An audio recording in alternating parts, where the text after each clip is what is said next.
name is Abby Watson, and I'm talking about the Harris versus McRae case of 1980.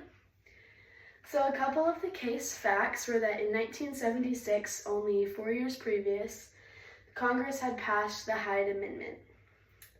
Cora McRae, who was a Medicaid recipient, argued for an amendment violation against constitutional rights, specifically Amendment 5 and 14.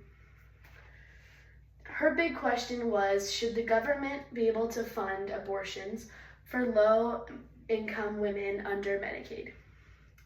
The petitioner was Patricia Harris, and the respondent was Cora McRae. The constitutional question was, does the Hyde Amendment violate the Constitution by infringing on the rights of low-income women to access abortion, particularly under the Due Process Clause of the Fifth Amendment and the Equal Protection Clause of the 14th Amendment? The court decision was that the ruling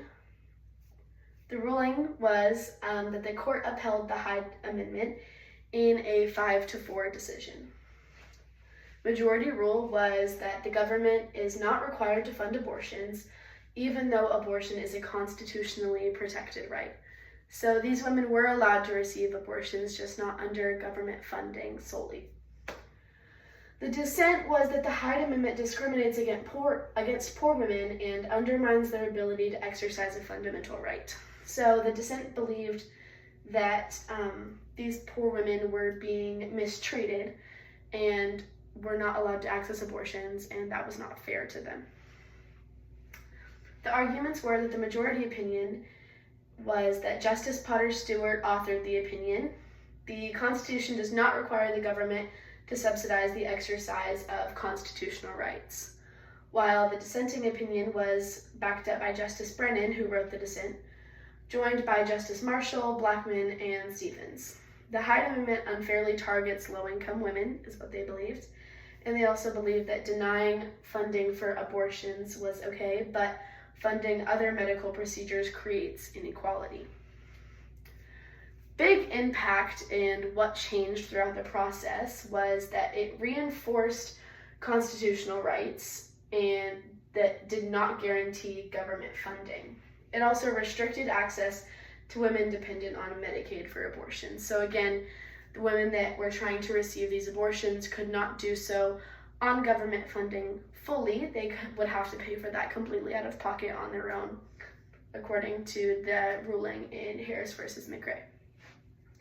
This is why it matters. So basically, it set a precedent for the limits of government funding in relation to constitutional rights.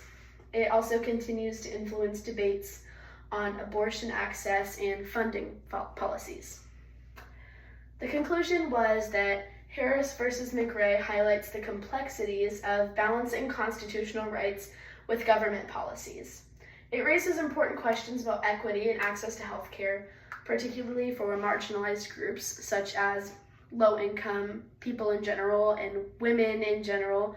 However, that's what made this case so complex, is that it was regarding low-income women and whether they were going to be allowed the same procedures that other women were being offered, not through Medicaid because they were wealthy enough to pay for this procedure on their own. However, these low-income women were not able to access this abortion unless it being through Medicaid. So thank you. Leave any comments or questions, and I'll answer them.